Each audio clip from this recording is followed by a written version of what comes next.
Well, you know those state lawmakers you elected and then never heard about again? Well, I found some interesting news this past weekend about some of them that I'm going to share with you. Also coming up on today's show, Dave Marsh and Kristi Herman from TV5 News at 8 on Wednesday night will be joining us. That's coming up tonight on Feedback.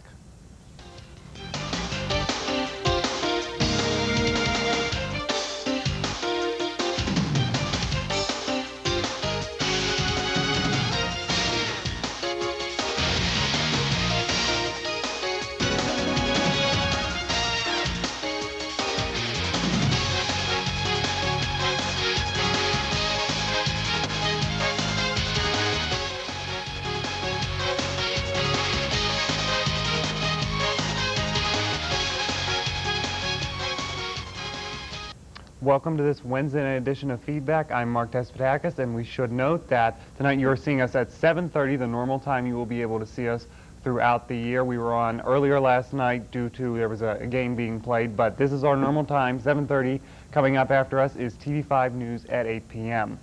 But as I was telling you about these state legislators, well, the Tribune Review on Sunday really said it all. The Capitol has dark clouds overhead. It was a very interesting article. They were talking about some lawmakers with some legal problems, and a couple of these have actually happened within the past week or two. Let me just run down these names here. None of them are from this area, but nonetheless they are still in the state legislature affecting decisions that affect you. The first is State Representative Tracy Seifert, a Republican from Erie County. Now, agents seized a generator and a fuel tank believed to be federal surplus equipment on her property. Now, what she was doing with a generator and her fuel tank, no one seems to know. They're still investigating this. But the fuel tank that they had was like 50,000 gallons or something that no woman in Erie County is really going to need. That's the question. Why did she have this? It's believed to be from the federal surplus. The next in the list here is State Representative Frank Gigliotti, a Democrat from Brookline. And they're not really saying why they're investigating him, but it is believed to do with riverboat gambling, because Gigliotti has been the chief sponsor of a bill to legalize riverboat gambling. So that is a possibility why they are looking into him. The next is State Senator William Slocum, a Republican from Warren County, and Slocum was indicted this summer on federal charges of dumping raw sewage and tampering with sewage monitoring equipment. Once again, inside the state of Pennsylvania, that's good news. We want to hear that our representatives are putting raw sewage into our streams. The next is State Representative Frank Serafini, a Republican from Lackawanna County, and a federal jury in August convicted Serafini of lying to a grand jury about campaign contributions. Another good, honest guy. State Senator Majority Leader, underline that, Majority Leader Joseph Loper, a Republican from Delaware County, and he hired criminal defense lawyers as the FBI investigated his alleged connections to a Philadelphia tax collection firm. Now, he's a majority leader, so he's the head of all this, and he's being investigated now. And finally, State Representative Pat Brown, a Republican from Allentown. He underwent treatment for alcohol abuse after his arrest last May for driving under the influence. So I just thought I'd let you know some of these state lawmakers that not necessarily you, but your cohorts around the state elected into office, and what they're doing when they're not working in the office. This was, as I said, in the Tribune Review on Sunday. Usually I don't agree with the Tribune Review. I was very happy to see this article in there because most of these people were Republicans, and for the Tribune Review to some Republicans was kind of nice to see that they're going both ways on this. They're talking about both sides of the fence. So that's that. I wanted to bring that to your attention. And coming up after the break, we're going to have Dave Marsh and Kristi Herman here from our TV5 News team to talk about the upcoming year.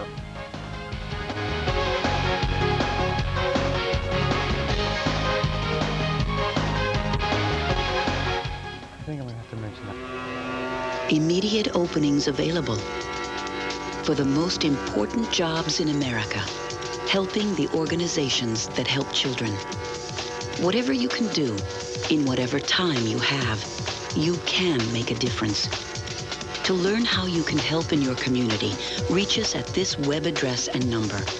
We're fighting for the children. Whose side are you on?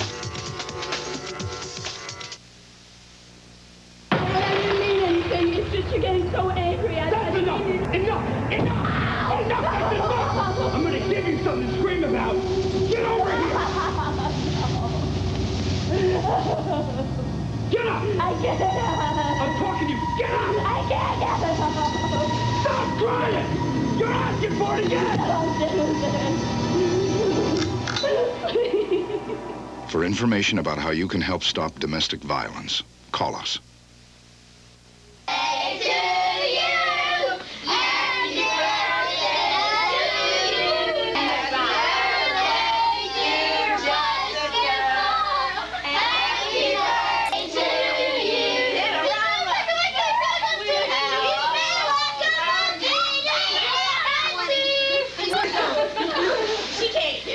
Keys. Friends don't let friends drive drunk. Yeah, the world can seem pretty big, but these kids are learning more about it every day. Because in his spare time, Harry Cooper teaches the children in his neighborhood how to use a computer. And every time he does, he puts the whole world in their hands. Couldn't you do something? No, it's not your money. It's you we want. Come on, pick up that phone.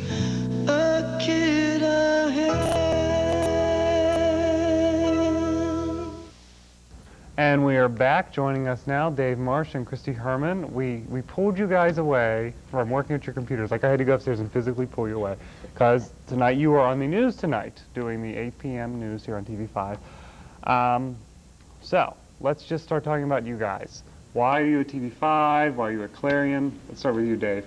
Well, TV5, I just sort of fell into this last year. I was reading the news for somebody over at our WCUC station, and the station manager heard me, and he said, you know how to read well, so why don't we come on down, and we need someone to stand in for sports tonight. And Kenny Pruitt was sick last year. Okay. It was all just good timing. I was in the right place at the right time, and next thing I know, I'm anchoring the news and getting a screen test, and here I am back again for my sophomore season at this. You know. And you were on Tuesday nights last year, I was on right? Tuesday nights with Kristi Dessort. And you moved to Wednesdays with Kristi Herman. Yes. Now, Kristi Herman, where'd you come from? I thought it would look good on an application for when I leave this place, and didn't know exactly didn't know exactly what I wanted to do. And when I started narrowing it down, it's not what I want to do, but it looks good. And in case I ever need something to fall back on, I'd like to go into advertising for television. Oh, there you go. More the marketing aspect, yeah. Yeah. Producing. Well, you can do that here too if you want. I'm sure they'll be glad to. I'm sure they will be too. We have that on tape. So, as I said, you are the new team for Wednesday night. You'll be doing our Wednesday night show. What do you think about working with each other? Are you happy? I know you're not going to say you hate each other, but No, we're looking forward to it. I think. Yeah. She was telling me about the Wednesday night curse earlier tonight when we were working on our stories. She said, last year everything sort of went wrong on Wednesdays. I said, Kristi, don't tell me that. Yeah. Everything ran so smoothly on Tuesdays, and I always felt bad for the Wednesday night crew. But now, hopefully, I can remove the jinx. Maybe with the power I of wanted you Dave. to be well prepared. Okay. So be ready for anything. Exactly. So script's ready. You're ready to go. Ready to go. As soon as Ready to you're go. done here, Gotta you're get gonna run ready. right over there and do the news tonight. Let me just apologize for something. If you hear me sniffling every once in a while, I still have a cold, and you guys were sniffling a little bit too. I guess in the 10 minutes they've been up here, they've already caught it from me. But I was saying earlier what we're going to talk about. We had this idea. I just overheard you guys talking, and I thought this would be a good topic of conversation. You know, in grade school, they always say, what did you do over the summer? Write us a paper. So, what did you guys do over the summer since you didn't have to come and study and work? Kristi? I worked at a advertising firm up near Penn State. It's called Greer. And then on the side, I taught horseback riding lessons to little well-off rich girls. Oh! Basically, that's Well, it. It was a very exclusive camp, and it was a great time, but Yeah. it gave me something to do for fun in the evenings. I didn't know you were. That's I've pretty been neat. riding since before I could walk. Wow. Yeah. That's interesting. Yes. Can you all do that, Dave? No. He's going to try it for the commercial. Maybe the electronic kind. I don't know. We'll bring one of those in the studio next time we have you on. But what did you do over the summer? Well, I did do a little bit of studying this summer. I took classes all summer, each semester, and the last 2 weeks of the summer I went away. I'm in the Navy Reserve, and I'm here in college on a commissioning program. After I leave, I'm going to go back and get commissioned in the military. So they send you away for 2 weeks to stay on top of your game. So I went out to my my old ship, and I got to drive it this time. Because now I'm an officer candidate, which was interesting. And driving around 35 tons, it was interesting. And we got to see a lot of sights and got a lot of my personal qualifications that I need to get fulfilled before I graduate. And then right after graduation, I go on to candidate school, and it's just all a process right now. Well, what ship was this that you were on? It was the USS Gato. It's a strategic missile submarine. It's a fast attack. It's not one of the big ones. It's a smaller one. So we're the ones that chase people down. Where we? Oh, So- where was this at? Where is it located? Unfortunately, and I know this is cliche, but I really can't say. Okay. I work in intelligence, and then I could tell you, and you know the rest. So That's kill you. interesting. Yeah. Hey, you have to kill me. Right. We don't want that. That's interesting, though. Now, we were talking a little bit before that. You said you've been to Cancun? Yes. When was this? Oh, spring break, of course. Oh. What was Lovely that time. like? I've never been- Amazing. Just the sun and the people, and just a wonderful time. I'd go back in a second. Really? And Oh, yeah. you also said something about the Mexican minute? Oh, they run on the Mexican minute. It means anywhere from a minute to 10 hours. I mean, so I like that time, actually. I need that to get ready in. Oh, because, you know, we were making fun of timing here, getting everything done. And they always say, oh, you have to have it done in a New York minute. I've never heard of the In Mexican a minute. Mexican minute. I Yes. love it. So how long were you down there? Wonderful days. Wonderful. Beautiful. Sand, the surf. Oh, is that the only place you've been on spring break? You've been elsewhere? I went to Ocean City my freshman year, Okay. and that was about it. It doesn't even compare. Really? I'd never go back there. It was cold. I don't enjoy the cold weather. Not there. It's not at the beach. Gosh. No. Now, once again, we pose the same question, Dave. Can you top that? Or Well, no? not really. This summer, we went to Ocean City, visited some friends who were living down there, and like I said, the rest of the summer was to spend up here taking class and renovating our fraternity house. It was a big project that we got on it. Okay. That's cool. What fraternity is that? It's Sigma Pi.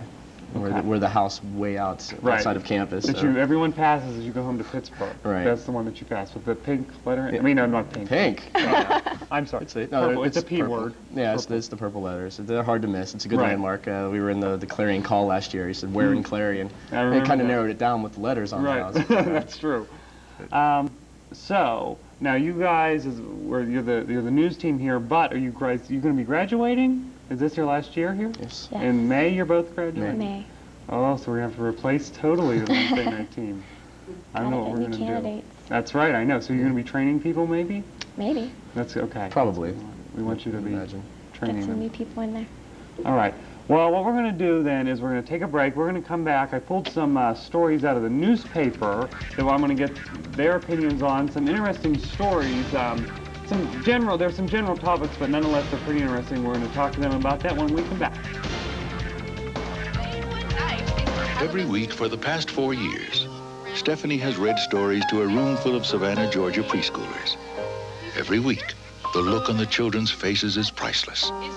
The love that Stephanie feels from every child has made her life a whole lot brighter. Even though Stephanie has never even seen their faces. To see how you can help in your community, Cause of Light Foundation. Do something good. Feel some you. On the big highway of life, it's safe for kids. The front seat's not the place to drop out. Don't want that big old bag to pop out. Put that booties in the backseat now. Act as a kid you never meet. I'm here to remind you to put them behind you. Look here. You stay alive even when I drive. I'm sure some of you feel funny talking with your parents about things you hear in the schoolyard, things about sex, drugs, alcohol. But if you talk with your parents, maybe you won't feel as odd or be as confused or frightened. Watching TV as a family can help get these tough conversations started. You can talk about what you've seen and what you've heard, how it makes you feel. Parents want to talk to you. Get things started today. Ask your parents to call for these free guides, Talking with Kids and TV as a Tool.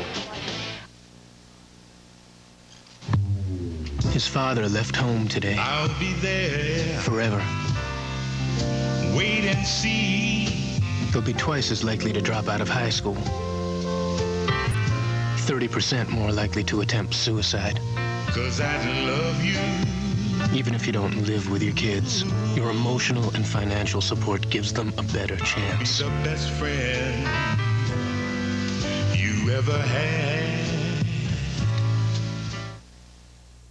All right, and we're back, and as I said, we have some stories to talk about. Let me reintroduce who we have here, though, from our Wednesday night news team here on TV5. They're going to be giving you the news in about 15 minutes, and then I'll join them as well for a top story. but is Dave Marsh and Kristi Herman from TV5 News at 8 p.m. But this has been the controversy for the last few weeks, and I'm just kind of shocked that it's such a big deal. But then talking during the break, maybe it's a bigger deal than I thought. As about Miss America. Now, Saturday night, Miss Kentucky was crowned the new Miss America. Good for her. I didn't even watch it, so I don't know what was her name now? Heather Renee French. She's a three-parter name from Kentucky. First runner-up was Miss Illinois, Jade Smalls, and the second runner-up was actually from Pennsylvania, Miss Pennsylvania, Susan Spafford. Now, the question this year was, last week they came out and said, well, next year they're going to be able to say that you are a divorcee and you could have had an abortion. Now, this would be starting next year. Well, then the national media caught hold of this, and other shows like this, Bigger and Better Than This, caught hold of this, and it was a big news.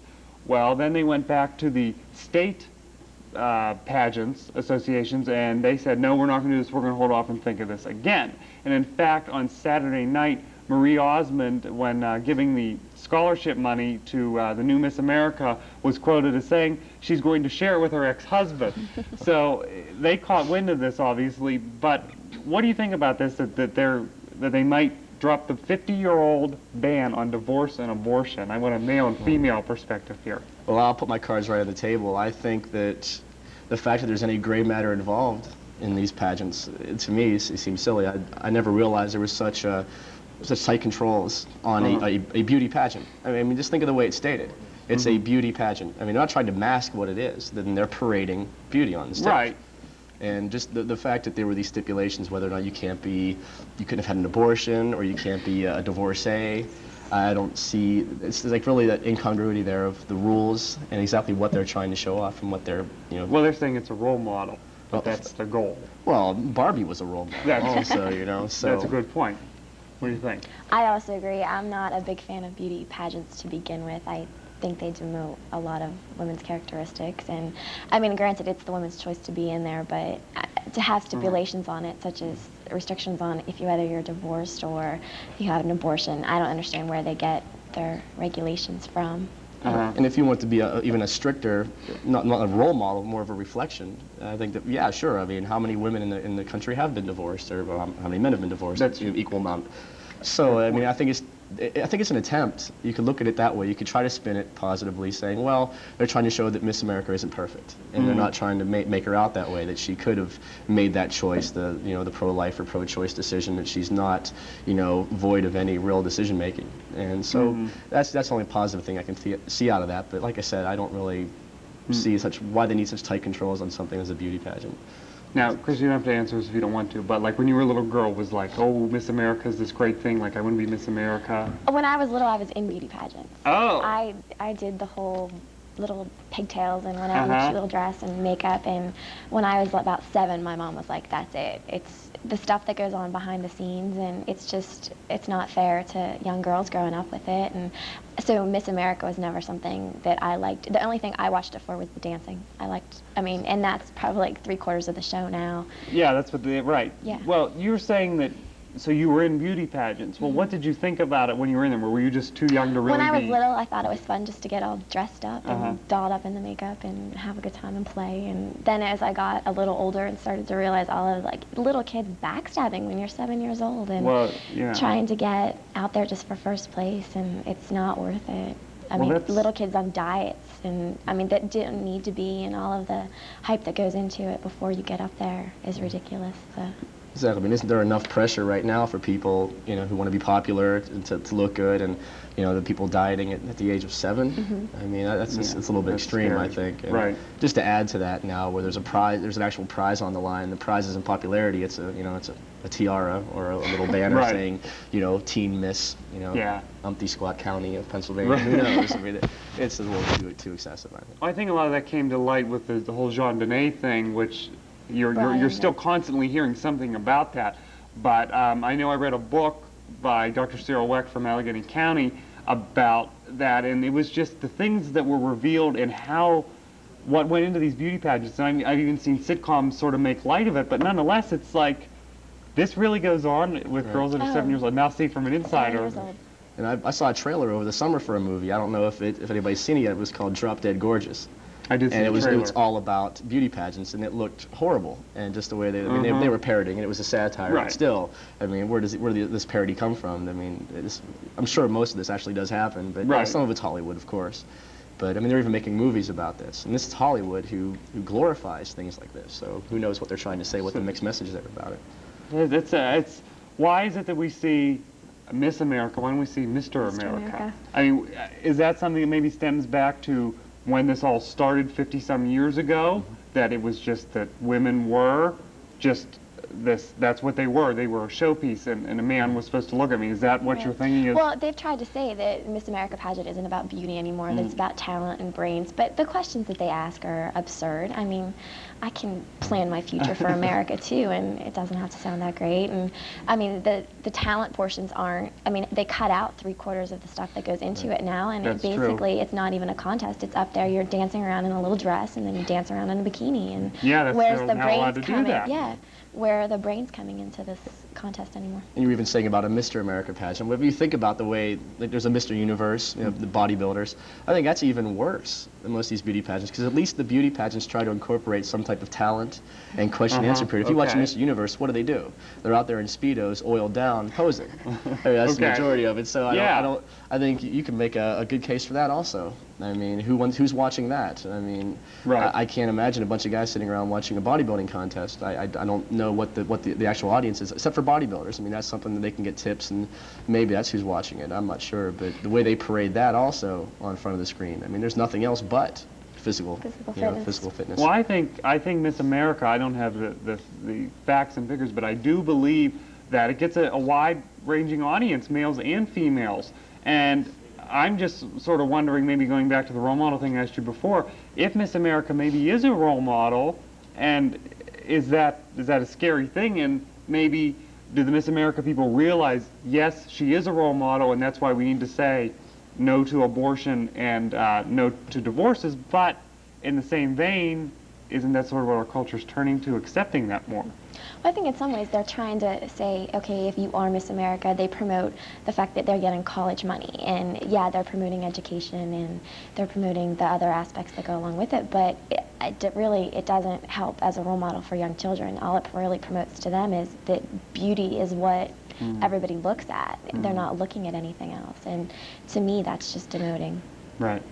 Well, I saw an interview within the last month back in Pittsburgh of a Miss Teen USA contestant, and she was just from a local high school. She missed a few weeks of school because of this. They did one interview, they did a phone interview with her. She was on the bus going to rehearsal. She says their rehearsals were 20 hours, maybe 16 hours a day for them to get their dance routines right. They would go through it so many times, and the costumes had to be perfect. And she claimed, now you're telling me differently, but she claimed that they were all friends and everybody's so nice and nice. See, I think it's just that's a what lie. they're supposed to promote. I think she protests too much to what they're talking about. But you know, you're talking a few minutes ago about how, you know, as if it's a role model, then yeah, they should set these standards about different things like abortion and divorces. But that seems to be more of a partisan political thing. I mean, very true. And if you want to you'd have to categorize it more, because if you want to make it Miss America an absolute thing, then you have to have absolute categories, because you just can't say, well, what if someone is, you have Catholicism on one end, and then you want to talk about the abortion issue, and someone else is a Protestant and they have different views on it. So what are you going to have? I mean, you'd have to break it down to Miss Catholic USA, Miss Presbyterian, Miss Lutheran USA. It's I think it's ridiculous. Like I said, in a beauty pageant where all they're looking for is, and I know they've tried to gloss it over with the talent, and we've been talking about that ad nauseum. But I don't think there's really any need for something like that, those types of restrictions. I mean, that shouldn't be there, and it shouldn't be made an issue. I mean, for something as, I think, shallow and as up on the surface as this is. So. Well, we've seen a lot, especially with President Clinton and his, fun he's having, I guess. We've seen a lot talked about a role model. Well, is Bill Clinton a role model? I mean, it's the same thing. The president was always the role model. Well, he sort of changed that, and if you look back to JFK, he was a role model. I mean, I've heard so many stories about, oh, the day JFK was shot, oh, I remember exactly where I was. It's, you know, I remember where I was when Challenger exploded, and I remember where I was when JFK was shot. It's one of those things that you hear about so much, and he was such a role model, and you hear all these stories that he was having extramarital affairs. So why is it now that this has changed, that now we're putting more restrictions on our role models? Well, I think that comes with partly part of our job in the media. I mean, if you think about it, the relationship between the media and the office of the president back in the days of JFK, and prior to him even, it was more, I mean, the press corps always would travel with the president, and they were friends, and they knew if something wasn't fit, I mean, they respected the office of the president, or just as him as a role model. But nowadays, with the news, I mean, people want that hard-biting, the controversy. They don't want to know how, you know, he helps out on Easter Sundays, or what he does, his philanthropies and altruistic things such as that. But I think that's mainly our fault, probably part of the media, the professional media, that they print these things now that they know could be sort of damning towards the president's office, but it's really not a candor, or they don't really take much pride in the disclosure anymore. So we're putting restrictions on our role models. We're finding these things out, and through the investigative technology, we're able to go back to people like Kennedy now and talk about Marilyn Monroe and his ties to the Rat Pack and how he got elected. I mean, you know, that ties in with Hoffa and the unions and all this historical perspective. I mean, we have that hindsight. We can look back on anybody and almost look for a scandal. You know. It's just now that it's promoted through the media. I mean, stories are getting paid to be produced. So anybody will go out, and you didn't have that 40 years ago, where somebody sat outside by your trash cans taking pictures of you, and how are you supposed to look up to them? I mean, as a role model, I mean, if we didn't know all of the behind-the-scenes things, except for the big scandal that just happened, he probably would seem like a very decent and well-moral president, where JFK didn't have those. The people, I mean, of course there's always a few little things going on, but it wasn't such a big deal. It wasn't on 50 stations and all over thousands of newspapers, and I mean, that makes a bigger publicity stunt. We are totally out of time, but that seems to, just one thing to take off of that, I think it's politics has changed too, and that's playing a lot into it. But thank you guys for coming. I'm going to let you run over there because the news is coming up in like 5 minutes. I'll see you over there in a couple minutes with my top story, but thank you guys for joining us. Really appreciate it. We'll be back after this.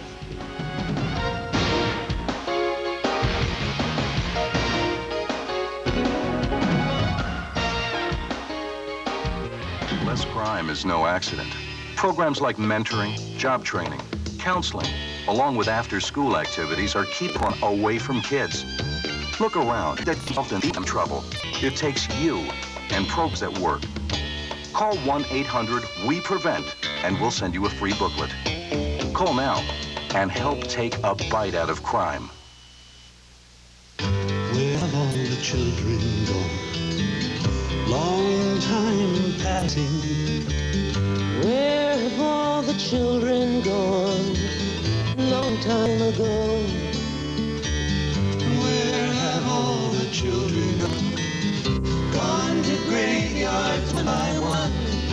Oh, when will we ever learn?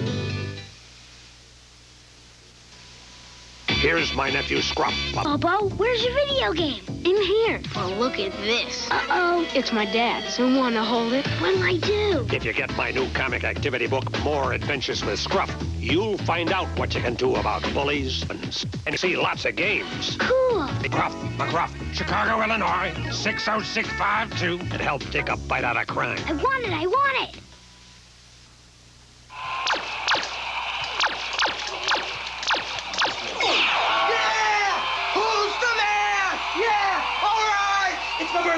It's my birthday.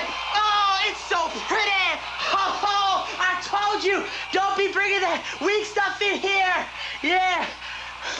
Who's the man? Who's the man?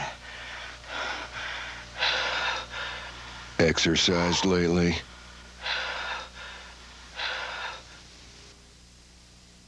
Alrighty, thank you for joining us tonight on Feedback. Thanks to Kristi and Dave as well. In just a couple minutes, they'll be over there. I see them getting ready over there. And we will have the news with them. I will be in with my top story.